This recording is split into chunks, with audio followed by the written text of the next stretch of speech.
So எல்லாருக்கும் வணக்கங்க. கற்றலுலக IAS academy சார்பாக உங்களை நான் வரவேற்கிறேன். ஸோ ஆர்பிஐ அப்படிங்கிறது இன்றைக்கி நம்ம எக்கனாமியில் பார்க்க போகிற topic. So reserve bank of India அப்படின்னு நம்ம வந்து சொல்லுவோம். ரிசர்வ் வங்கி அப்படின்னு நம்ம சொல்லுவோம். அதே மாதிரி இதோட ஃபங்க்ஷன்ஸ் என்னென்ன, ஸோ இதோட டூல்ஸ்லாம் என்ன அப்படிங்கிறதையும் பார்த்துடலாம். மானிட்டரி பாலிசி இது வரைக்கும் வந்து நம்ம பார்த்துடலாங்க. ஸோ ஆர்பிஐ அப்படிங்கும்போது RBI is a supreme monetary and banking authority இந்த கண்ட்ரி. ஸோ நாட்டில் இதுதான் வந்து சுப்ரீமாக இருக்கக்கூடிய ஒரு பேங்கிங் அத்தாரிட்டி அப்படின்னு நம்ம வந்து சொல்கிறோம். And controls banking system in India. So banking சிஸ்டத்தை கண்ட்ரோல் பண்ணக்கூடிய ஒரு சுப்ரீம் அத்தாரிட்டி வந்து ரிசர்வ் பேங்க் ஆஃப் இந்தியா. இப்போது before the establishment of RBI the functions of central bank were done by imperial bank of India. இப்போது RBI வரதுக்கு முன்னாடி பார்த்தீங்க அப்படின்னா நம்ம என்ன பேங்க் வந்து ஃபங்க்ஷன் ஆகிட்டு இருந்தது, நம்மளோட வரவு செலவுகள் வந்து அப்புறம் பேங்க்ஸ்லாம் எப்படி இருக்கணும் அப்படிங்கிற வழிமுறைகள் இதெல்லாம் வந்து சொன்னது எந்த பேங்க் அப்படின்னு கேட்டிங்க அப்படின்னா இம்பீரியல் பேங்க் ஆஃப் இந்தியா அப்படின்னு நம்ம சொல்கிறோம். ஐபிஐன்னு சொல்லுவாங்க. So imperial bank of India தான் வந்து ஆர்பிஐக்கு பதிலாக வந்து இருந்துச்சு. எப்போது ஆர்பிஐ வரதுக்கு முன்னாடி. RBI started it's operations from 1 April 1935. So அப்போது ஆர்பிஐ வந்து அதோட ஆப்ரேஷன் எப்போ தொடங்குச்சு அப்படின்னா 1935. நிறைய பேர் ஆர்பிஐ அப்படின்னா 1935 சொல்லுவோம், டிஎன்பிசி படித்தவங்க.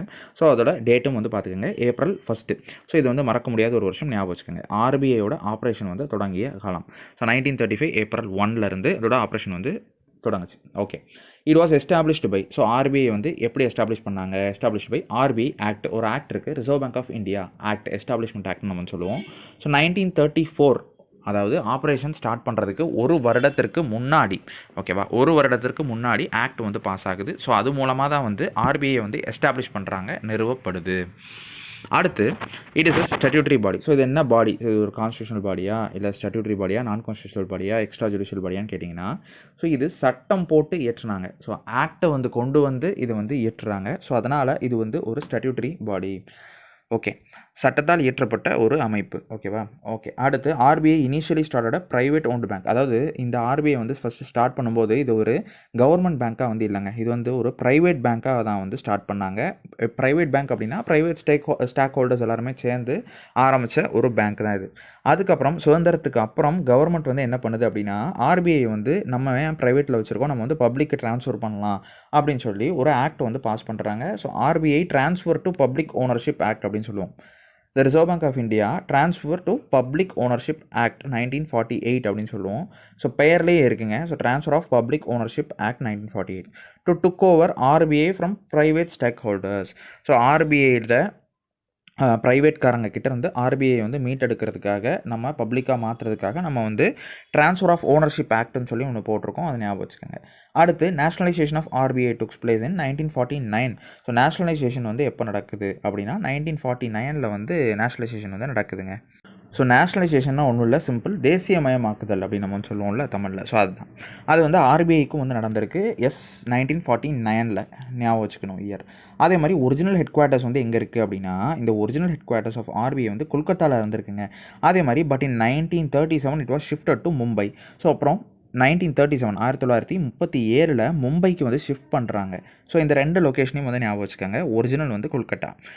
ஓகே, ஆர்பிஐயோட ஃபங்க்ஷன்ஸ் வந்து பார்த்துடலாங்க. ஸோ பேங்க் ஆஃப் இஷ்யூ அப்படின்னு நம்ம வந்து சொல்கிறோம். ஸோ என்ன அப்படின்னா, ஆர்பிஐ வந்து நம்ம யூஸ் பண்ணிட்டு இருக்கக்கூடிய கரன்சியெல்லாம் இஷ்யூ பண்ணக்கூடிய அத்தாரிட்டி பெற்ற ஒரு பேங்க் அப்படின்னா அது ஆர்பிஐ தான்.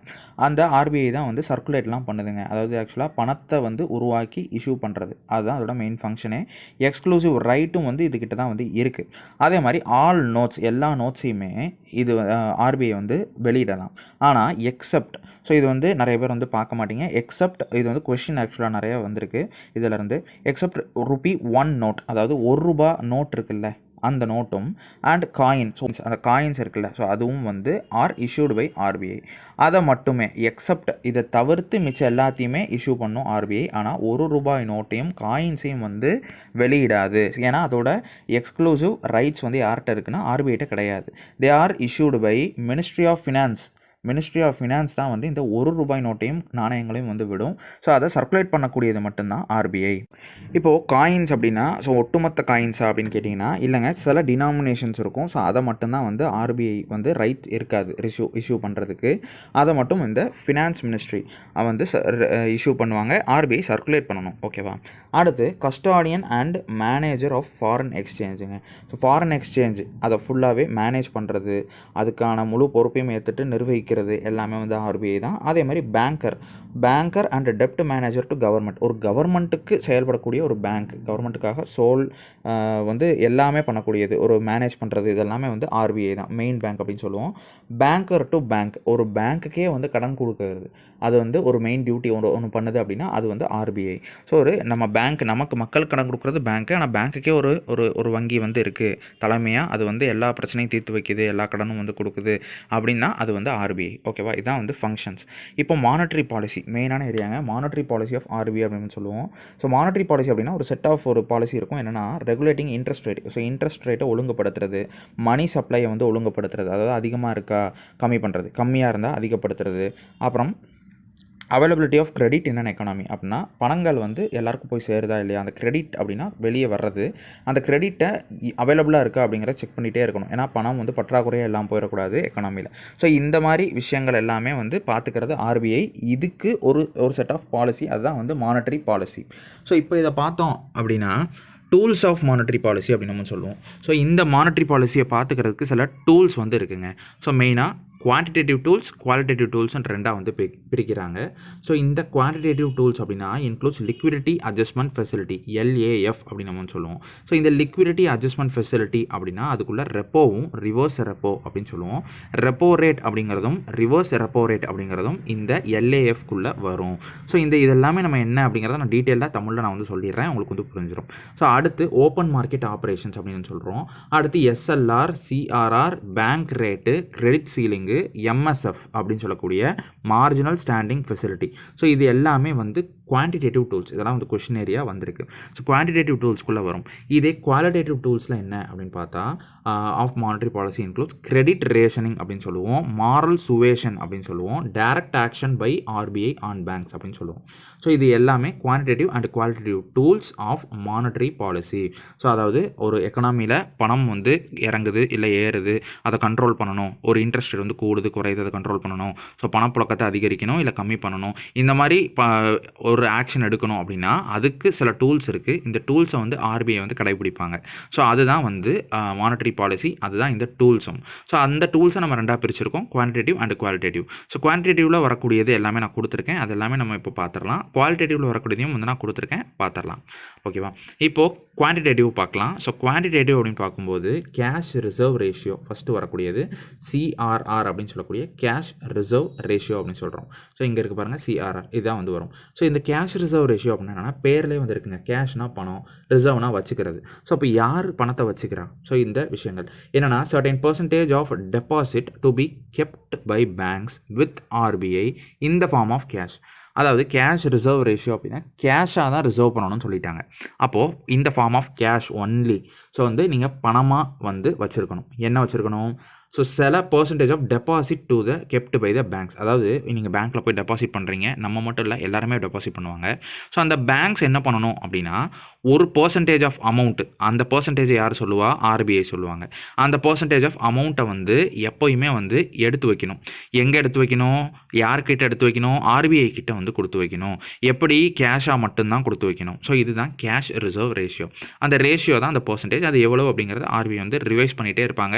ஸோ அதை வந்து சொல்லுவாங்க, அந்த பர்சன்டேஜ் எடுத்து வைக்கணும். certain percentage of deposit to be kept by the banks with RBI in the form of cash. So இதுதான் கேஷ் ரிசர்வ் ரேஷியோ. புரிஞ்சிருக்கும்னு நினைக்கிறேன். அடுத்து SLR. ஸோ SLRனு சொல்லக்கூடியது ஸ்டாட்யூட்டரி லிக்விடிட்டி ரேஷியோ அப்படின்னு நம்ம சொல்லுவோம். ஸோ இந்த SLRனா என்ன அப்படின்னு பார்க்கலாம். Scheduled banks need to kept certain percentage of their net time and demand deposit kept with themselves and not with RBI. அப்படியே ஸோ CRRக்கு அப்படியே ஆப்போசிட் SLR. ஸோ என்ன அப்படின்னா இங்கே வந்து பாருங்கள், ஷெட்யூல்டு பேங்க்ஸ் அப்படின்னா வந்து ஆர்பிஐயோட ஆக்டில் ஸோ பார்ட் சம்திங் 2ன்னு நினைக்கிறேன், அதில் ஷெட்யூல்டு பேங்க்ஸ்னு சொல்லிட்டு ஒரு லிஸ்ட் இருக்கும். அந்த லிஸ்ட்டில் அந்த ஆர்டிக்கலில் கீழே வரக்கூடிய பேங்க்ஸ் மட்டும்தான் ஷெட்யூல்டு பேங்க்ஸ். ஓகேவா, இது மட்டும் ஞாபகம் வச்சுக்கோங்க. So scheduled banks need to keep, அவங்க வந்து certain percentage ஆஃப் அமௌண்ட் வந்து வைக்கணும். ஸோ அவங்க பேங்க்கில் வந்த டெபாசிட்ஸு எல்லாமே பண்ணியிருப்பாங்கல்ல, இப்போ மேலே பார்த்தோம்னா அதே மாதிரி சர்டைன் பர்சன்டேஜ் வந்து இவங்க வைக்கணும். ஆனால் மேலே வந்து என்ன பார்த்தோம், கேஷ் ரிசர்வ் ரேஷியோவில் ஆர்பிஐட்ட கொடுத்து வைக்கணும். ஆனால் இங்கே ஆர்பிஐட்ட கொடுத்து வைக்காமல் தனக்கு தானே வந்து ஒரு இடத்துல வந்து வச்சுக்கணும் சேஃபாக அவங்களோட பேங்க்கில். ஸோ இதுதான் வந்து எஸ்எல்ஆர் அப்படின்னு சொல்லுவோம். இந்த ஃபார்ம் ஆஃப் லிக்விட் அசட்ஸ், அதாவது அங்கே கேஷ் ஒன்லி, இங்கே லிக்விட் அசட்டாக வந்து வச்சுக்கலாம். அப்படின்னா கேஷ் வந்து வரும், கோல்டாக வச்சுக்கலாம், செலக்டட் கவர்மெண்ட் செக்யூரிட்டி ஜிஎஸ் அப்படின்னு சொல்லுவோம், சில கவர்மெண்ட் செக்யூரிட்டி டாக்குமெண்ட்ஸ் இருக்கும். ஸோ அப்படியும் வந்து மெயின்டைன் பண்ணிக்கலாம். ஸோ இப்போது 3 விதமாக ஆப்ஷன் வந்து கொடுத்துருக்காங்க, cash, gold, GS, government security. So அதுவும் செலக்டடாக சில கவர்மெண்ட் செக்யூரிட்டிஸ் அதுவும் அவங்கள சொல்லுவாங்க. ஸோ இது தாங்க இப்படி வந்து வச்சுக்கலாம். ஸோ இதுதான் எஸ்எல்ஆர் அப்படின்னு நம்ம சொல்கிறோம். ஓகேவா? இப்போது இந்த சிஆர்ஆர் எஸ்எல்ஆர்லாம் வந்து உங்களுக்கு வந்து எக்ஸாம்பிள் எப்படி கேட்பாங்கன்னா டேரெக்டாக கேட்க மாட்டாங்க. சில நேரம் வந்து டேரெக்டாக கேட்டால் உங்களுக்கு லக்கு, ஆனால் டேரெக்டாக கேட்கல அப்படின்னா உங்களுக்கு அப்ளிகேஷன் பேஸில் வந்து கொஷின் வந்து வரும். ஸோ அதுக்கான ஒரு எக்ஸாம்பிள் நான் வந்து கொடுத்துருக்கேன், application of concept with example பார்த்துடலாம். ஸோ இப்போது இந்த எஸ்எல்ஆர்னா என்ன, பேங்க் வந்து அவங்கக்கிட்ட வர்ற பணத்தில் ஒரு செட் ஆஃப் பர்சன்டேஜை வச்சுருக்கும், தனக்கு தானே வந்து வச்சுக்கிட்டு ஆர்பிஐட்ட கொடுக்க வேணாம், தானே வந்து வச்சுருக்கணும். ஓகேவா? வச்சுட்டு கோல்டாகவும் வச்சுருக்கலாம், காயினாகவும் வச்சுருக்கலாம், எப்படினாலும். கோல்டாக வச்சுருக்கலாம், நம்ம டாக்குமெண்ட்ஸாகவும் வச்சுக்கலாம், எப்படினாலும். ஆனால் வந்து வச்சுருக்கணும். ஓகேவா? இந்த எஸ்எல்ஆரை இன்க்ரீஸ் பண்ணோம் அப்படின்னா என்ன ஆகும் அப்படின்னா கொடுத்துருக்கேன். ஸோ இந்த எஸ்எல்ஆரை இன்க்ரீஸ் பண்ணால் என்ன ஆகும் அப்படின்னா எஸ்எல்ஆரோட பர்சன்டேஜ் அப்படிங்கிறது அர்த்தம். எஸ்எல்ஆரை இன்க்ரீஸ் பண்ணணும்னா எஸ்எல்ஆரோட பர்சன்டேஜை வந்து ஆர்பிஐ வந்து கூட்டிருச்சு அப்படின்னா பேங்க் வந்து என்ன அர்த்தம், பேங்க் வந்து ஒரு 10% இருந்த எஸ்எல்ஆரை 50% கூட்டிருச்சு அப்படின்னா என்ன அர்த்தம். ஸோ பேங்க் இதுக்கு முன்னாடி வந்துட்டு இருந்ததில் 10% மட்டும் எடுத்து வச்சிருந்தது. ஒரு 1000 ரூபா வந்துச்சு அப்படின்னா அதில் 10% எங்கே இருக்குது, 50% எங்கே இருக்குது. ஸோ 10% எடுத்து வச்சுட்டு மிச்சத்தை வந்து வெளியே வந்து பேங்க்கோட வேலை என்ன, லோன் வந்து கொடுக்கும். ஸோ மிச்சதெல்லாம் லோன் வந்து கொடுக்கும், எக்கனாமியில் சர்க்குலேட் பண்ண விடும் பணத்தை. ஆனால் இதே வந்து அந்த ரேட்டை இன்க்ரீஸ் பண்ணிட்டோம் எஸ்எல்ஆர் அப்படின்னா பேங்க்கு தனக்கு தானே வச்சுக்கிட்டது அதிகமாக வச்சுக்கணும் அப்படிங்கிற ரூல் வந்து வந்துடும். அப்போது ஒரு 50% வைக்கும்போது பாதிக்கு பாதி வந்த பணத்தில் பாதி வச்சிரும், மிச்சம் 500 தான் பேங்க்கிட்ட இருக்கும். டெபாசிட் வந்த பணத்தில் 500 வந்து எஸ்எல்ஆராக வந்து வச்சுருக்கணும் அப்படின்னு அர்த்தம். வச்சுக்கிட்டு பேங்க் வந்து எல்லா பணத்தையுமே amount will be kept with bank வந்து ஹை அமௌண்ட் வந்து வச்சுருக்கோம். ஸோ லெஸ் ஃபண்டு வந்து பேங்க் கிட்ட இருக்கும். ஸோ அப்போது அவைலபிள் ஃபார் கிரெடிட், அதாவது பேங்க்கோட வேலை கிரெடிட் கொடுக்குறது. ஸோ எவனா லோன் கேட்டு வந்தானா கொடுக்குறது. அந்த அமௌண்ட்டை வந்து அப்போது கம்மியான அமௌண்ட்டு தானே வெளியே போகுது. ஸோ எப்படி மணி சப்ளை வந்து டிக்ரீஸ் ஆகுது பாருங்கள்.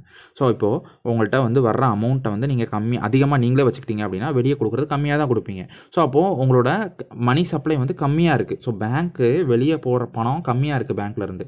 அப்போது ஆட்டோமேட்டிக்காக மணி சப்ளை வந்து டிக்ரீஸ் ஆகும். இதுதான் வந்து எக்ஸாம்பிள். ஸோ எஸ்எல்ஆர் இப்படி தான் நீங்கள் வந்து அப்ளிகேஷன் வந்து பண்ணணும், அதாவது ஒரு அப்ளை பண்ணணும் ஒரு கான்செப்டை எக்கனாமியில். நான் வந்து அடிக்கடி சொல்லுவேன், எக்கனாமியில் வந்து ஸ்டாட்டிக் இருக்கும், அப்ளிகேஷன் டாபிக் இருக்கணும். அந்த மாதிரி அப்ளிகேஷன் சைடு தான் இது எல்லாமே. ஸோ இதை நீங்கள் என்னன்னு தெரிஞ்சுக்கிட்டு நீங்கள் வந்து அப்ளை பண்ணணும். அதுதான் உங்களோட எக்ஸாம் பேப்பரில் அதுதான் உங்களோட வேலையாக இருக்கும். ஸோ ஓகேவா? இது இப்படி ஒரு எக்ஸாம்பிள். இன்னொன்று பார்த்துடலாங்க. ஸோ எஸ்எல்ஆர் சிஆர்ஆர் வந்து பார்த்தோம். இந்த எஸ்எல்ஆர் பார்த்துட்டோம், எஸ்எல்ஆரோட தனிப்பட்ட எக்ஸாம்பிள் பார்த்துட்டோம். இப்போ ரெண்டையுமே ஒரு எஸ்எல்ஆரும் சிஆர்ஆரும் ரெண்டுமே இன்க்ரீஸ் பண்ணுறாங்க. ஸோ எதனால் அப்படின்னு உங்களுக்கு புரிஞ்சிருக்கும். இப்போது இந்த எஸ்எல்ஆரும் சிஆர்ஆரும் இன்க்ரீஸ் பண்ணாங்க அப்படின்னா லிக்விடிட்டி அப்படியே கம்மியாயிருங்க. ஸோ சிஸ்டத்தில் லிக்விடிட்டி கம்மியாயிரும். லிக்விடிட்டினா பணம் வந்து ஃப்ளோ. ஸோ பணம் வந்து அதிகமாக மக்கள்கிட்ட வந்து புழங்காது, கம்மியாயிரும். ஏன்னா இது ரெண்டையுமே இன்க்ரீஸ் பண்ணிட்டாங்கன்னா என்ன அர்த்தம், நீ உங்ககிட்ட வர்ற பணத்தில் என்கிட்ட ஆர்பிஐ கிட்டையும் வந்து நீ பணத்தை கொடுத்து வச்சிடணும், அதுவும் வந்து அதிகமாக நீ கொடுக்கணும் அப்படின்னு இன்க்ரீஸ் பண்ணிடுவாங்க. அதுவும் ஒன்லி கேஷாக கொடுக்கணும், அதுவும் உன்கிட்டையும் நீ வந்து அதிகமாக வந்து வச்சுக்கணும், நீ எப்படினாலும் வச்சுக்கலாம் அப்படின்னு சொல்லி 2% மேலே ஏற்றிட்டாங்க அப்படின்னா வெளியே மக்கள்கிட்ட கிரெடிட் கொடுக்க பேங்க்கு கிட்ட பணமே இருக்காது, கம்மியாக இருக்கும். ஸோ அப்போது லிக்விடிட்டி வந்து ஆட்டோமேட்டிக்காக இறங்கிடும். ஸோ இப்படி ஒரு எக்கனாமியில் பணம் வந்து நிறைய புழங்கிட்டே இருக்குது, அதை வந்து கட்டுப்படுத்தணும் அப்படின்னு ஆர்பிஐ நினைக்கும் போது ஸோ இந்த 2 ரேட்டையும் டப்புன்னு வந்து ஏற்றிடுவாங்க. ஸோ இதே பணம் வந்து இல்லவே இல்லை, மக்கள்கிட்ட பஞ்சத்தில் இருக்காங்க அப்படின்னு நினைக்கும்போது லோன் வாங்க வரணும், ஸோ மக்கள்கிட்ட பணம் வந்து போகணும் நிறைய அப்படின்னு ஆர்பிஐ வந்து நினச்சாங்க அப்படின்னா இந்த 2 ரேட்டையும் டக்குன்னு டிக்ரீஸ் பண்ணிடுவாங்க. ஸோ குறைச்சிட்டாங்க அப்படின்னா என்ன ஆகும், நீ வந்து என்கிட்ட ஆர்பிஐ வந்து சொல்லுது, நீங்கள் வந்து ஒரு பேங்க்கு, நான் வந்து உங்ககிட்ட சொல்கிறேன், நீ வந்து என்கிட்ட கொடுக்க வேண்டிய பணம் வெறும் 1% மட்டும் கொடுத்துக்க உங்ககிட்ட வர பணத்துலன்னு சொல்லிடுறோம். அப்போ நீங்கள் வெறும் வந்து கொண்டு வந்து ஒரு 10 ரூபாய் மட்டும் கட்டிட்டு ₹100 மட்டும் கட்டிட்டு ₹100 வந்து மிச்சம் ₹99 கையில் வச்சுப்பீங்க. நீயும் வந்து பேங்க், அதாவது நீயும் வந்து 1% நீ வச்சுக்க அப்படின்னு நான் உங்ககிட்ட சொல்கிறேன். ஆர்பிஐ நான் ரொம்ப கம்மி பண்ணிட்டேன்ப்பா, நீ வந்து வச்சுக்க 1% போதும், நீ வந்து அதை கோல்டாக கூட வச்சுக்க, கேஷ் நீ வச்சுக்க அப்படின்னு சொல்லிடுறேன். அப்போது நீங்களும் வந்து நான் வந்து 2%யுமே வாண்டடாக இங்கே கம்மி பண்ணிட்டேன். ஸோ நான் வந்து ஆர்பிஐ வாண்டடாக எஸ்எல்ஆரையும் சிஆர்ஆரையும் கம்மி பண்ணிட்டேன். அப்போனா என்ன ஆகும் அப்படின்னா, நீங்கள் மிச்ச பணத்தை ஆட்டோமேட்டிக்காக நீங்கள் வந்து வெளியே கிரெடிட் வந்து கொடுப்பீங்க. ஸோ எக்கனாமி பக்கம் வந்து உங்களுக்கு கிரெடிட் வந்து நீங்கள் நிறைய போகும். அப்போ பணங்கள் வந்து ஃப்ளோ ஆகும். ஸோ இப்படி தான் வந்து ஆர்பிஐ வந்து இதை வந்து கொண்டு வருவாங்க. ஓகேவா? இதுதான் டூல்ஸ் அப்படின்னு நம்ம வந்து சொல்கிறோம். ஸோ இதில் பாருங்கள், so system ask banks will have lesser money to promote loans. நீங்கள் வந்து ரெண்டுமே இன்க்ரீஸ் பண்ணிட்டீங்கன்னா ரெண்டு பக்கம் ஆர்பிஐ கொடுத்த பணமும் அதிகம் கொடுக்கணும், நீங்களும் பணம் அதிகமாக வச்சுக்கணும். அப்போ வந்து உங்கள்கிட்ட பணம் இருக்காது. ஸோ அப்போ வந்து லோன் ப்ரொவைட் பண்ணுறதுக்கு உங்கள்கிட்ட பணமும் வந்து கம்மியாக இருக்கும் பேங்க்கு கிட்ட. அதுதான் வந்து எக்ஸாம்பிளாக கொடுத்துருக்கேன். ஸோ உங்களுக்கு புரிஞ்சிருக்கும்னு நினைக்கிறேன். ஓகேவா? அடுத்து மூணாவது bank rate. So bank rate அப்படிங்கிறது rate at which RBI provides long term borrowings to his clients. அதாவது பேங்க் ரேட் அப்படிங்கிறது நீங்கள் போய் வந்து ஒரு லோன் வாங்குறீங்கன்னா உங்களுக்கு பேங்க் ஒரு வட்டி போடுதில்ல, அந்த பேங்க் ரேட் கிடையாதுங்க. ஸோ ஆட்டோமேட்டிக்காக பேங்க்ஸ் போய் ஆர்பிஐட்ட போய் பணம் வாங்குது அப்படின்னா அந்த ஆர்பிஐ பேங்க் மேலே இஷ்யூ பண்ணக்கூடிய ஒரு ரேட்டு தான். ஸோ இங்கே பாருங்கள், the rate at which RBI provides long term borrowing, short term borrowing இல்லை, லாங் டேர்ம் பாரோயிங், ரொம்ப காலத்துக்கு வந்து பாரோ பண்ணுறது. ஸோ லாங் டேர்ம் பாரோயிங், கடன் வந்து வாங்குறது. ஸோ இந்த லாங் டேர்ம் பாரோயிங்க்கு ஆர்பிஐ ஃபிக்ஸ் பண்ணக்கூடிய ஒரு ரேட்டு தான் பேங்க் ரேட் அப்படின்னு நம்ம சொல்கிறோம். யாருக்கு? அவங்களோட கிளையண்ட்டுக்கு. ஸோ ஆர்பிஐயோட கிளையண்ட் யாருங்க? ஸோ நார்மல் பேங்க்கோட கிளையண்ட்னா இன்றைக்கி நம்ம இருப்போம், நம்ம பக்கத்து வீட்டுக்காரங்க அக்கௌண்ட் வச்சுருப்பாங்க. ஆனால் ஆர்பிஐக்கு கிளையண்ட் அப்படின்னா யார்? State government, central government, banks, financial institutions, cooperative banks. So இவங்க எல்லாருமே வந்து ஆர்பிஐயோட கிளையண்ட்டு தான். ஸோ இவங்களில் யார் போயிட்டு ஆர்பிஐட்டருந்து பணம் வந்து வாங்கினாங்க அப்படின்னா, ஸோ அவங்களுக்கு விதிக்கப்படக்கூடிய ஒரு வட்டி விகிதம் தான் பேங்க் ரேட். இவ்வளோ தான். Increasing the bank rate. So இப்போ இதுக்கு நான் ஒரு எக்ஸாம்பிள் கொடுத்துருக்கேன். ஸோ இதை வச்சு என்ன பண்ண முடியும்? பேங்க் ரேட்டை இன்க்ரீஸ் பண்ணுறதுனால என்ன ஆகும் அப்படின்னு கேட்டிங்கன்னா, increasing the bank rate borrowing from RBI expensive ஆகிரும். ஸோ இப்போது நீங்கள் வந்து நான் வந்து ஒரு ப்ரைவேட் பேங்க்கு நான் போயிட்டு ஆர்பிஐ கிட்டே வந்து நான் அப்ரோச் பண்ணுறேன், எனக்கு இவ்வளோ பணம் வேணும், எனக்கு ஒரு 100 கோடி ரூபா தாங்க அப்படின்னு நான் வந்து கேட்கும்போது ஆர்பிஐயோட பேங்க் ரேட் கம்மியாக இருந்துச்சுன்னா நான் போய் கேட்பேன், எனக்கு வந்து ஓகே கம்மியாக தானே வட்டி கட்ட போகிறோம், இதுக்கு என்ன ஆக போகுது அப்படின்னு. இதே அந்த ரேட்டை டக்குன்னு பேங்க் ரேட்டை இன்க்ரீஸ் பண்ணிட்டாங்க ஆர்பிஐ அப்படின்னா நான் வந்து கேட்பேனா? எக்ஸ்பென்சிவ் ஆகிரும். ஆர்பிஐட்ட போய் வாங்கினா இவ்வளோ கட்டணுமா அப்படின்னு எக்ஸ்பென்சிவ் ஆகும். அப்போ நான் வந்து என்ன பண்ணுவேன்? எனக்கு வந்து டிஸ்கரேஜ் ஆகிரும் banks from borrowing money. So நான் வந்து போய் வாங்கவே மாட்டேன். ஏன்னா நான் வந்து வாங்கிட்டு வந்து வட்டி மட்டுமே இவ்வளோ கட்டினாலும் நான் எதுக்கிட்ட வாங்கணும் அப்படின்னு நான் வந்து யோசிப்பேன், ஒரு ப்ரைவேட் பேங்க் ஆகிய நான். ஸோ அப்போ யோசிக்கும்போது மணி சப்ளை ஆட்டோமேட்டிக்காக டிக்ரீஸ் ஆகும். ஏன்னா என்கிட்ட பணம் இருந்தால் தானே நான் வந்து கிரெடிட் கொடுப்பேன். நான் ஒரு ப்ரைவேட் பேங்க்கு, என்கிட்ட பணம் இருந்தால் தான் நான் வந்து மக்களுக்கு கடன் கொடுப்பேன். ஸோ அப்போது என்கிட்டயே வந்து இல்லை, ஏன்னா நான் போய் வாங்கலான்னு பார்த்தா ஆர்பிஐ வந்து வட்டி கூட்டி வச்சிருக்கு. ஸோ அப்போ என்னால் வாங்க முடியாது, பேங்க் ரேட் வந்து அதிகமாக இருக்குது. அப்போ பேங்க் ரேட் இன்க்ரீஸ் ஆனால் நான் வாங்க மாட்டேன். ஸோ நான் வாங்கலைன்னா நான் யாருக்கும் கொடுக்கவும் மாட்டேன். ஸோ ஒரு ப்ரைவேட் பேங்க் ஆகினா நான் வந்து மக்கள் கொடுக்கவும் மாட்டேன். அப்போ ஆட்டோமேட்டிக்காக மணி சப்ளை டிக்ரீஸ் ஆகும். ஸோ இது ஒரு கான்செப்ட்டு. ஸோ இப்போது இதை அப்படியே உல்டாவாக பார்த்தோன்னா, பேங்க் ரேட் நான் வந்து இன்க்ரீஸ் பண்ணுற எக்ஸாம்பிள் நாங்கள் கொடுத்துருக்கேன். இதே பேங்க் ரேட்டை டிக்ரீஸ் பண்ணிட்டேன் அப்படின்னா என்ன ஆகும்?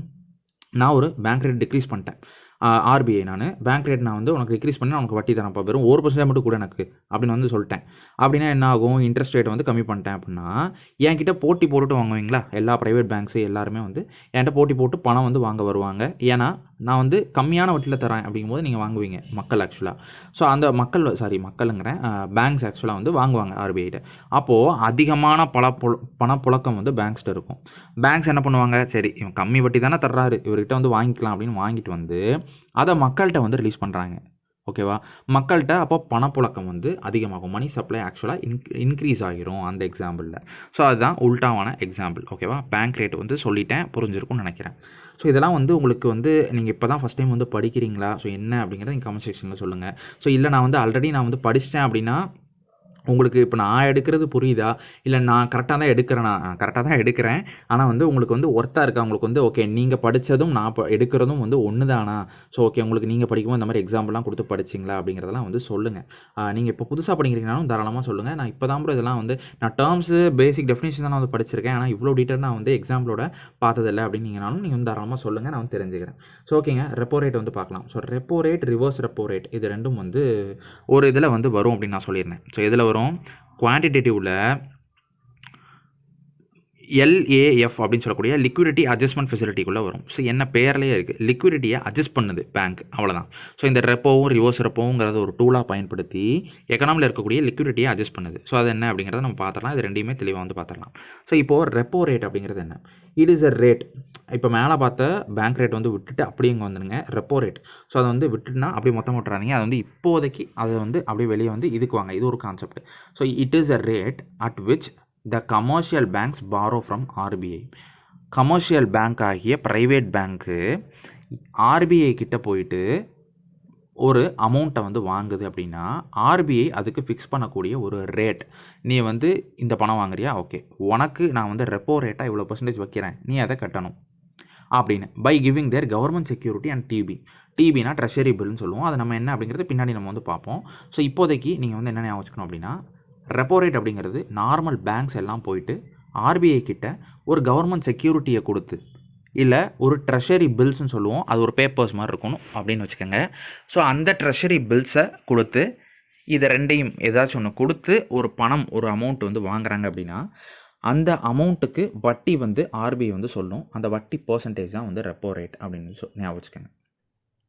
இந்த ரெப்போ ரேட் அப்படிங்கிறது மேலே பார்த்த பேங்க் ரேட் வேறு, ரெப்போ ரேட் வேறு, ஓகேவா? ஸோ இந்த ரெப்போ ரேட்டுக்கு எக்ஸாம்பிள் நான் சொல்லியிருக்கேன். Repo rate reduction. இந்த ரெப்போ ரேட்டு என்னங்க, சிம்பிள், ப்ரைவேட் பேங்க் போயிட்டு ஆர்பிஐட்ட பணம் வாங்குது, கடன் வாங்குது. ஸோ அப்போது ஒரு செக்யூரிட்டியை கொடுத்து கடன் வாங்குது, அதுக்கு ஒரு பர்சன்டேஜ் வந்து போடுறாங்க, அவ்வளோதான். இதுக்கு ஒரு எக்ஸாம்பிள். ஸோ இதை ஏன் ஒரு டூலாக வச்சுருக்காங்க அப்படின்னா, இந்த ரெப்போ ரேட்டை நான் வந்து கம்மி பண்ணிட்டேன். அதாவது ஆக்சுவலாக நான் ஆர்பிஐ, நான் வந்து இந்த ரெப்போ ரேட்டை கம்மி பண்ணுறேன். அப்போ என்ன அர்த்தம்னா, நீங்கள் என்கிட்ட கடன் வாங்க வர்றீங்க, நீங்கள் ஒரு ப்ரைவேட் பேங்காக இருக்கீங்க. ஸோ என்கிட்ட உங்களோட செக்யூரிட்டியை கொடுத்து நீங்கள் வந்து கடன் வாங்க வரும்போது நான் வந்து கம்மி பண்ணுறேன் ரெப்போ ரேட் அப்படின்னா நீங்கள் என்ன பண்ணுவீங்க, ஸோ அதிகமான பணம் வந்து வாங்க நினைப்பீங்க ஒன்று. ஸோ கம்மியாக தானே இருக்குது அப்படின்னு நினைப்பீங்க. இல்லைனா உங்களுக்கு வந்து சீப்பான ரேட்டில் பரவாயில்ல நமக்கு அமௌண்ட் கிடைக்குது, ஸோ பர்சன்டேஜ் ரெப்போ ரேட் ரொம்ப கம்மியாக இருந்ததுன்னா ஓகே, நான் வந்து இவ்வளோ கொடுத்தா தான் போதும் ரிட்டன், நீ வந்து எனக்கு இவ்வளோ பணம் தர அப்படின்னு நீங்கள் வந்து நினச்சி வாங்குறீங்க. So banks to get money at cheaper rate and increasing repo rate. இதே இன்க்ரீஸ் பண்ணிட்டேன் நான் வந்து ரெப்போ ரேட். நீங்கள் வந்து என்கிட்ட கவர்மெண்ட் செக்யூரிட்டி எடுத்துகிட்டு வரீங்க, எனக்கு இவ்வளோ வந்து அமௌண்ட் தேவை, உங்கள் ரெப்போ ரேட் சொல்லுங்கள், நான் கட்டிட்டு நான் வந்து அந்த பணத்தை வாங்கிட்டு போகிறேன் அப்படின்னு சொல்கிறீங்க. ஸோ அப்போ நான் வந்து டக்குன்னு இன்க்ரீஸ் பண்ணிட்டேன், எனக்கு வந்து இத்தனை பர்சன்டேஜ் கட்டணும் அப்படின்ட்டுனா உங்களுக்கு என்ன பண்ணும், டிஸ்கரேஜ் ஆயிரும். நீங்கள் வந்து ஆஹா என்னடா இவ்வளோ சொல்கிறாங்களே இவங்கள்ட்ட வாங்கணுமா அப்படின்னு சொல்லிட்டு டிஸ்கரேஜ் ஆகும். ஸோ இதனால் அஃபெக்ட் ஆக போகிறது அஃபெக்ட் ஆகாது, அதாவது அஃபெக்ட் ஆகும். என்னென்னா மாறுதல் வந்து ஏற்படுதில்லை. ஸோ ஃப்ளோ ஆஃப் கரன்சியில் வந்து லிக்விடிட்டி அப்படின்னு சொல்கிறோம்ல, அந்த லிக்விடிட்டியில் வந்து சேஞ்சஸ் ஏற்படுது. ஸோ இப்போ நான் வந்து இன்க்ரீஸ் பண்ணிட்டேன் அப்படின்னா நீங்கள் வந்து என்ன பண்ணுவீங்கன்னா வாங்காமல் போயிடுவீங்க, இல்லை கம்மியாக வாங்குவீங்க. ஸோ வாங்காமல் போயிடுறது மேக்ஸிமம் நடக்கும். ஸோ வாங்கலை அப்படின்னா ஆட்டோமேட்டிக்காக பணம் புழக்கங்கள் வந்து நீங்கள் இன்க்ரீஸ் பண்ண மாட்டீங்க. நீங்கள் வந்து பணம் வாங்கிட்டு போனால் தான் அந்த மக்களுக்கு வந்து லோனாக கொடுப்பீங்க. ஸோ நீங்கள் அப்போ நான் வந்து ரெப்போ ரேட்டை கம்மி பண்ணியிருந்தா நீங்கள் வந்து என்கிட்ட வாங்கிட்டு போயிடுவீங்க. இதே ரெப்போ ரேட்டை அதிகப்படுத்தினா என்கிட்ட வாங்காமல் போயிடுவீங்க. ஸோ அப்போது இது லாஸ்ட்டாக என்ன நடக்கும், ஸோ அந்த லிக்விடிட்டி அந்த எக்கனாமியில் மக்கள்கிட்ட அந்த பணம் போகுதா இல்லையா, அதுதான் அந்த சர்க்கிள், அந்த ஃப்ளோ ஆகிட்டே இருக்கும் பணம். அந்த ஃப்ளோ வந்து கட்டுப்பாடில் வைக்கிறதுக்காக அதிகமாக இருந்தால் கம்மி பண்ணணும், கம்மியாக இருந்தால் அதிகம் பண்ணணும். ஸோ அதை பண்ணுறதுக்காக ஆர்பிஐ கொண்டு வந்தது தான் இந்த tool repo rate. So reverse repo rate அப்படின்னா என்ன, அப்போ ரெப்போ ரேட்டுக்கு ஆப்போசிட் அப்படின்னு கேட்காதீங்க. இல்லை, ரிவர்ஸ் ரெப்போ ரேட் அப்படிங்கிறது ஆக்சுவலாக ரெப்போ ரேட்டுக்கு அப்படியே வந்து முற்றிலும் வேறுபட்டது. என்ன அப்படின்னா, it is a rate at which RBI borrows from the commercial bank. நீங்கள் வந்து பார்த்துருப்பீங்க. ஸோ வந்து நான் வந்து ப்ரைவேட் பேங்க், நான் வந்து ஆர்பிஐட்ட பணம் வாங்கி பார்த்துருப்பீங்க. ஆனால் ஆர்பிஐ ப்ரைவேட் பேங்க் கிட்ட பணம் வாங்குமா அப்படின்னு கேட்டால் வாங்கும். ஆர்பிஐ வந்து ஒரு ப்ரைவேட் பேங்க் கிட்ட போயிட்டு எனக்கு நீ இவ்வளோ அமௌண்ட்டு தான், நான் உனக்கு அதுக்கான வட்டியை கொடுத்துட்றேன். அந்த வட்டி அப்படின்னா நான் வந்து சிம்பிளாக உங்களுக்கு புரியறதுக்காக அந்த வட்டி அப்படிங்கிறத சொல்கிறேன். ஒரு பணம் வாங்கினா நம்ம வட்டி கட்டுறோம், அதுக்காக நான் அந்த வட்டி அப்படிங்கிற வேர்டு வந்து யூஸ் பண்ணுறேன். ஸோ அது வந்து ரிவர்ஸ் ரெப்போ ரேட் அப்படின்னு சொல்லுவோம்.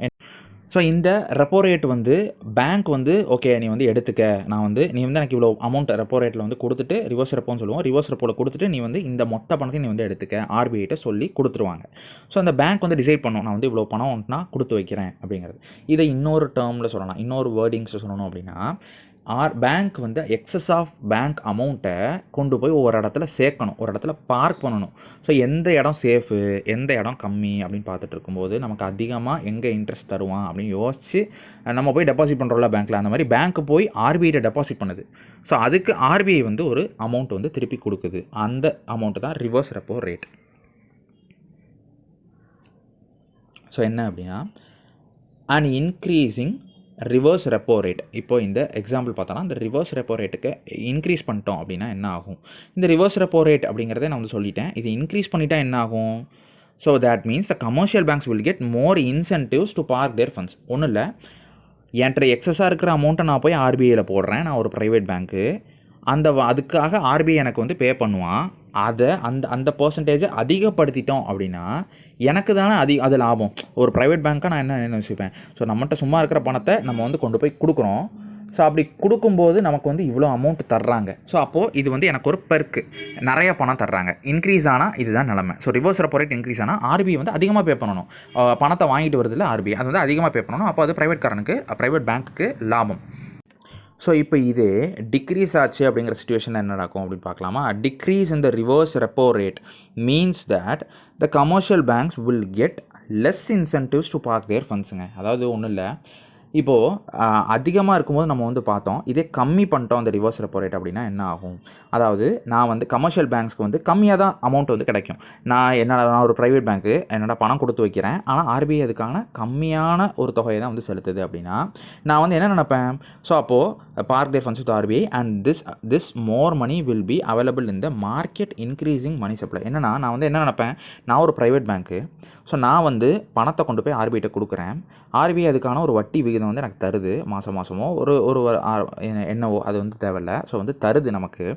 ஸோ அப்படி தரக்கூடிய அந்த அமௌண்ட் வந்து அதிகமாக இருந்துச்சுன்னா என்ன நினைப்பேன், அவங்கள்ட்டே நான் வந்து கொடுத்துடலாம் நம்ம அந்த அமௌண்ட்டை அப்படின்னு நினைப்பேன். ஸோ அப்படி அவங்கள்ட்டே நான் கொடுக்குறேன், எல்லா பணத்தையும் நான் கொண்டு போய் கொடுத்துருவேன், ப்ரைவேட் பேங்க்கை நான் ஆர்பிஐட்ட கொடுத்துருவேன். ஏன்னா எனக்கு வந்து நிறைய பணம் வந்து வருது, அது இன்சென்டிவாக எனக்கு கிடைக்கிது. மாதமோ இல்லை வந்து அந்த வட்டி வந்து எனக்கு தர்றாங்கல்ல, அதை நான் சொல்கிறேன், இன்சென்டிவாக எனக்கு கிடைக்கிது. ஸோ அப்போ நான் அதிக பணத்தை கொண்டு போய் கொடுக்குறேன். அப்போது மார்க்கெட்டுக்கு நான் கொடுக்க வேண்டிய பணம் இல்லாமல் போயிடும். நான் வந்து மக்களுக்கு கொடுக்க வேண்டிய லோன் அமௌண்ட்டு என்கிட்ட இருக்கிறது இல்லாமல் நான் தான் ஆர்பிஐட்ட கொடுத்துட்டேனே. ஏன்னா அங்கே ரேட் அதிகமாக இருக்குது, ரிவர்ஸ் ரெப்போ ரேட். அவங்க நமக்கு பணத்தை கொடுத்து உன் பணத்தை எடுத்துக்கிறேன் அப்படிங்கிறாங்க. அப்போ நம்ம ஏன் வந்து மக்கள்கிட்ட கொடுக்கணும்? ஸோ நான் ஆர்பிஐட்ட கொடுத்தா சேஃபு அப்படின்னு நினச்சி நான் வந்து கொடுத்துட்றேன், ப்ரைவேட் பேங்க் ஆகிய நான். அப்போ என்ன நடக்கும்? மார்க்கெட்டில் எக்கானமி வந்து ஃப்ளோ வந்து எப்படி இருக்கும்? கரெக்டு தான், டிக்ரீஸ் ஆகும். ஸோ நீங்கள் நினைக்கிறது கரெக்டு. பணம் வந்து மக்கள்கிட்ட வராது, ஆர்பிஐ கிட்டே போயிடும். ஏன்னா நான் வந்து எனக்கு அதிகமாக ஆர்பிஐ தராங்கிற ஆசையை நான் வந்து ப்ரைவேட் பேங்க் ஆகிய நான் வந்து கொடுத்துட்றேன். ஸோ அப்போது மக்கள்கிட்ட வராது, ஆட்டோமேட்டிக்காக ஃப்ளோ வந்து டிக்ரீஸ் ஆகும். இதே நான் வந்து இன்க்ரீஸ் பண்ணிட்டேன், அதாவது இது வந்து ஆர்பிஐ நிறைய தர்றான் அப்படிங்கிற சிச்சுவேஷனை நான் இப்போ சொல்லியிருக்கேன் எக்ஸாம்பிள். இதே ரிவர்ஸ் ரெப்போ வந்து டிக்ரீஸ் ஆயிடுச்சு அப்படின்னா என்ன ஆகும்? ஆர்பிஐ வந்து ரிவர்ஸ் ரெப்போ ரேட் இந்த வருஷம் கம்மியாக தான் சொல்லியிருக்கு அப்படின்னா நான் வந்து என்னோடய அமௌண்ட்டை நான் கொடுத்து ஏன் இவ்வளோ கம்மியாக நான் வாங்கணும்? இதுக்கு வெளியே நான் விட்டேன், மார்க்கெட்டில் நான் வந்து ஃப்ளோ பண்ணேன், என்னோடய அமௌண்ட்டை நான் வந்து மார்க்கெட்டில் கொடுத்தேன் அப்படின்னா மக்கள் கட்டிட்டு போயிடுறாங்க, மக்கள்கிட்ட கொடுத்துருவேன் நான். ஸோ நான் வந்து எதுக்கு போயிட்டு இவ்வளோ கம்மியான அமௌண்ட் நான் ஏன் கொடுக்கணும் அப்படின்னு நினச்சி ரிவர்ஸ் ரெப்போ ரேட் கம்மியாக இருந்ததுன்னா நான் வந்து மக்களுக்கு கொடுக்குறேன். அப்போ ஆட்டோமேட்டிக்காக என்ன நடக்குது? இந்த எக்கானமியில் ஃப்ளோ வந்து பணத்தோட ஃப்ளோ இன்க்ரீஸ் ஆகுது.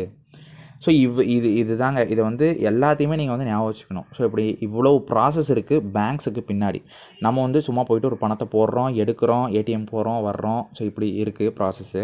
ஆனால் பேங்க்ஸுக்கு பின்னாடி இவ்வளோ விஷயங்கள் இருக்குது, ஆர்பிஐ பின்னாடி இவ்வளோ விஷயங்கள் இருக்குது. ஸோ இதெல்லாம் யூஸ் பண்ணி தான் வந்து நம்ம மக்கள்கிட்ட எவ்வளோ பணம் இருக்கணும் அப்படிங்கிறத முடிவு பண்ணுறாங்க ஆர்பிஐ. ஓகேவா? ஸோ அதை வந்து இன்க்ரீஸ் பண்ணுறது, தேவையான நேரத்தில் டிக்ரீஸ் பண்ணுறது, கரெக்டாக மெயின்டைன் பண்ணுறது, அதெல்லாமே ஆர்பிஐயோட வேலை. ஸோ அதோட டூல்ஸ் தான் இது எல்லாமே. ஸோ இப்போ உங்களுக்கு ரிவர்ஸ் ரெப்போ அண்ட் ரெப்போ வந்து புரிஞ்சிருக்கும்னு நான் வந்து நினைக்கிறேன். ஓகேவா? அடுத்து marginal standing facility. So marginal standing facility அப்படின்னா எம்எஸ்எஃப் அப்படின்னு நம்ம சொல்லுவோம். இந்த மார்ஜினல் ஸ்டாண்டிங் ஃபெசிலிட்டி ரேட் அப்படின்னு ஒன்று இருக்குது. ஸோ இதுவும் ஒரு பர்சன்டேஜ் கணக்கில் சொல்லுவாங்க, எம்எஸ்எஃப் ரேட் அப்படின்னு. ஸோ இது என்ன? இட் இஸ் அ ரேட் இது ஒரு interest rate at which the reserve bank of India provides money to the scheduled commercial banks who are facing acute shortage of liquidity. அதாவது இது இவ்வளோ நேரம் பார்த்தது ஓகே. ஸோ இது வந்து ஒரு தனி ரேட். இது என்ன? ஸோ எம்எஸ்எஃப் ரேட் அப்படின்னா ஒரு ரிசர்வ் பேங்க் ஆர்பிஐ வந்து ஒரு ப்ரைவேட் பேங்க் ஒரு ஷெட்யூல்டு கமர்ஷியல் பேங்க்குக்கு வந்து அமௌண்ட் வந்து கொடுக்குறாங்க. ஸோ அந்த அமௌண்ட்டுக்கு அவங்க வந்து ஒரு ரேட் ஃபிக்ஸ் பண்ணுவாங்க. நீ வந்து இப்போது ஒரு கஷ்டத்தில் இருக்க, அக்யூட் ஷார்ட்டேஜ் அப்படின்னா க்ரானிக் அக்யூட் அப்படின்னு 2 வார்த்தை இருக்குது, நம்ம டிசீசஸ்லையும் பார்த்துருப்போம். ஸோ க்ரானிக் அப்படின்னா அதிகமான காலங்கள் வந்து தொடர்ந்துக்கிட்டே இருக்கும். அக்யூட் அப்படின்னா கம்மியான காலம். ஸோ சின்ன ஒரு கடன் பிரச்சனை அப்படின்னு சொல்லுவோம். ஒரு சின்ன ஒரு பிரச்சனை அப்படின்னு நம்ம சொல்லுவோம்.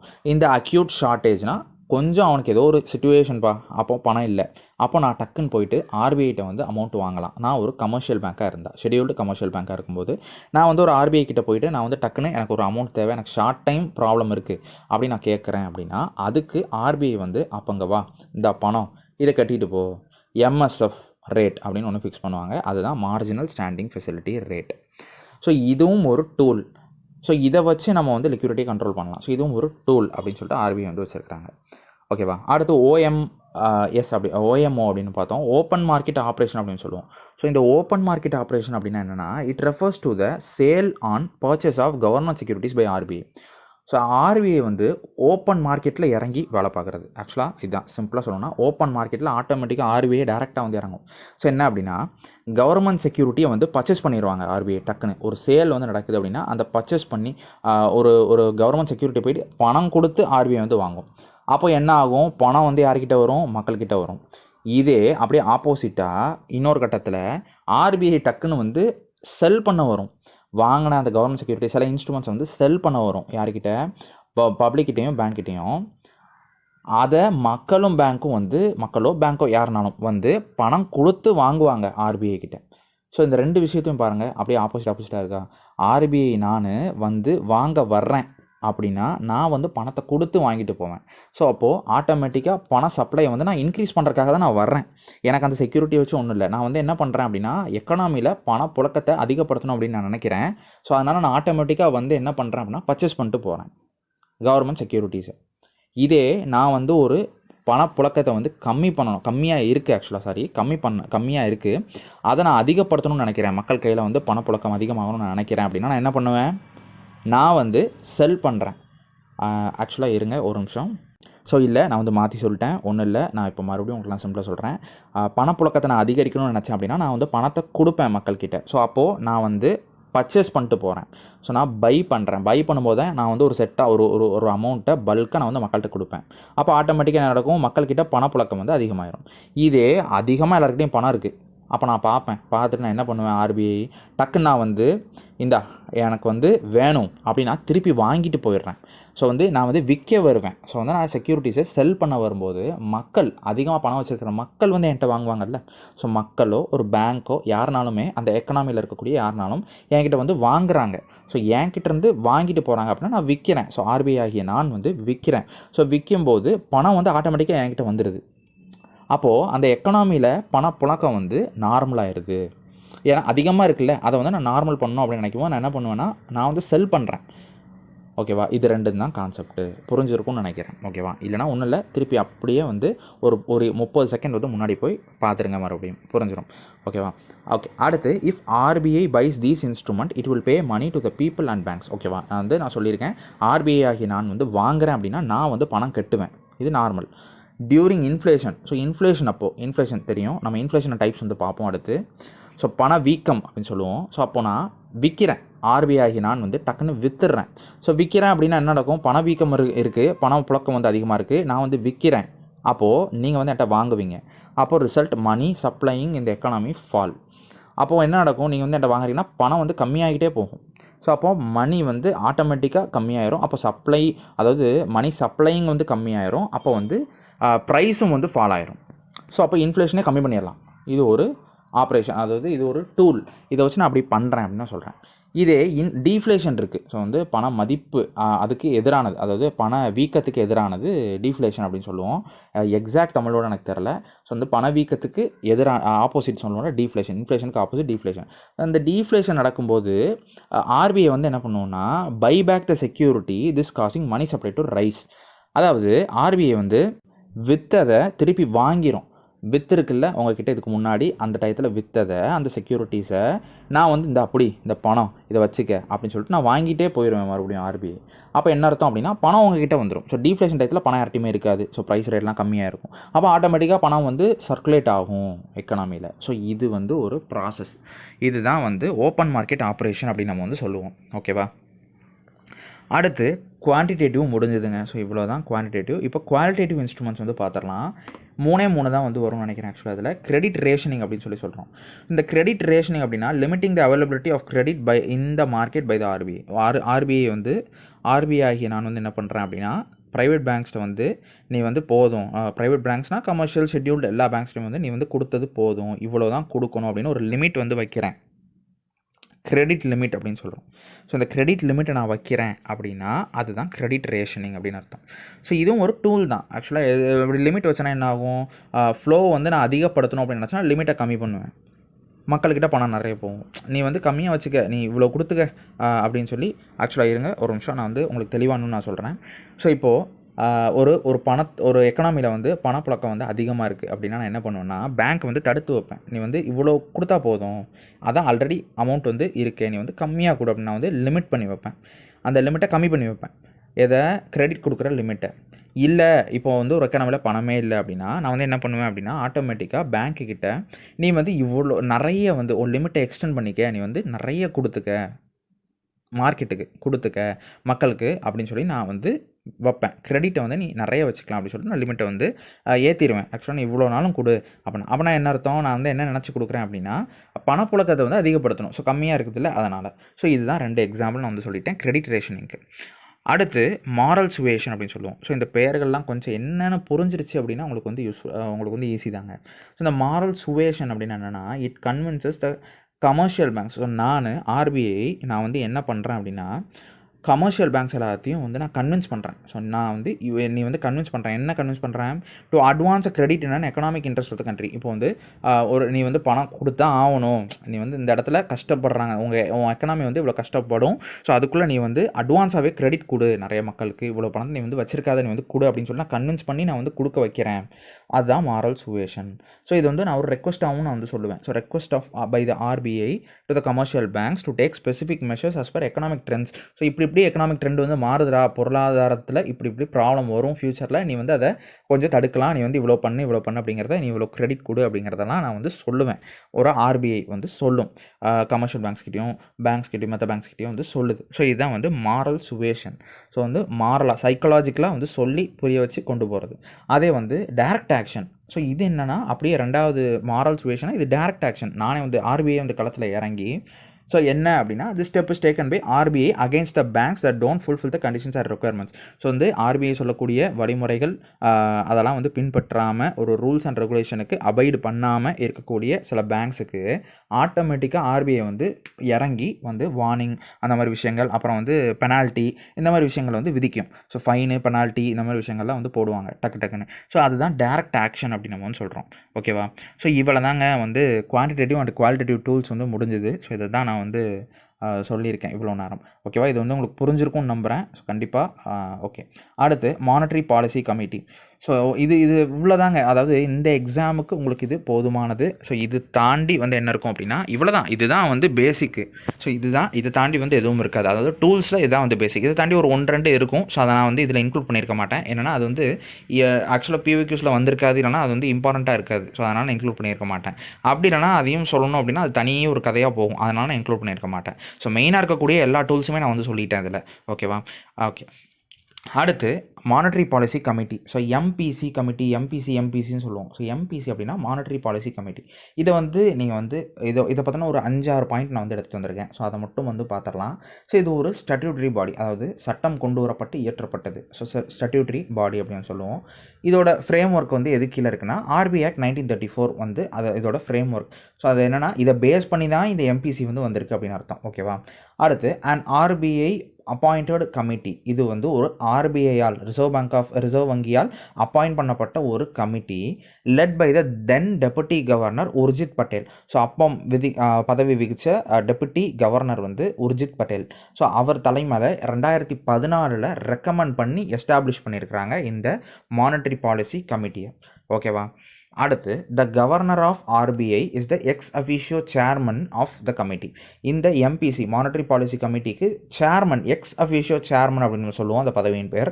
ஸோ அது யார் அப்படின்னு பார்த்தா ஆர்பிஐயோட கவர்னர் தாங்க இந்த எக்ஸ் அஃபிஷியோ சேர்மன் இந்த கமிட்டிக்கு. அடுத்து டோட்டலாக 6 மெம்பர்ஸ் இருக்காங்க இதில், including chairman. Totally 6 members including chairman. These officials of RBI, அதாவது these and 3. ஸோ 3 officials, மொத்தம் 6 பார்த்தோம். அந்த 6ல் 3 வந்து officials of RBI இருப்பாங்க. இன்னொரு 3 வந்து எக்ஸ்டர்னல் மெம்பர்ஸ் நாமினேட் பண்ணுவாங்கங்க. எக்ஸ்டர்னல் மெம்பர்ஸை நாமினேட் பண்ணுவாங்க. ஸோ ஃபஸ்ட்டு 3 வந்து ஆக்சுவலாக மொத்தமே 6 பேர் தான் இன்க்ளூடிங் சேர்மன். அதில் 3 பேர் வந்து அஃபீஷியல் ஆஃப் ஆர்பிஐ, மற்ற 3 பேர் வந்து எக்ஸ்டர்னல் மெம்பர்ஸாக இருப்பாங்க. கவர்மெண்ட் ஆஃப் இந்தியா வந்து நாமினேட் பண்ணக்கூடிய எக்ஸ்டர்னல் மெம்பர்ஸாக இருப்பாங்க. ஓகேவா? ஸோ அவ்வளோதான். இதில் வந்து ஆர்பிஐயோட ஃபங்க்ஷன் இது எல்லாமே நான் வந்து சொல்லிட்டேன். மானிட்டரி பாலிசி கமிட்டியை வந்து பார்த்துட்டோம். ஸோ ஆர்பிஐ அதோட ஹிஸ்ட்ரி வந்து சொல்லிவிட்டு அதுக்கப்புறம் ஆர்பிஐயோட டூல்ஸும் நம்ம வந்து மானிட்டரி பாலிசி அதோட டூல்ஸும் வந்து பார்த்துட்டோம். ஸோ அவ்வளோதாங்க. நீங்கள் வந்து உங்களுக்கு நான் புரிஞ்சிருக்கும்னு நம்புகிறேன். ஸோ எப்படி என்ன உங்களுக்கு யூஸ்ஃபுல்லாக இருந்துச்சு அப்படிங்கிறத கமெண்ட் செக்ஷனில் சொல்லிடுங்க. ஸோ ஓகேங்க, அடுத்தடுத்து வீடியோஸ் வந்து வரும், பார்க்கலாம். நெக்ஸ்ட் வீடியோவில் பார்ப்போங்க. அது வரைக்கும் சேஃபாக இருங்க, படிங்க, பார்க்கலாங்க.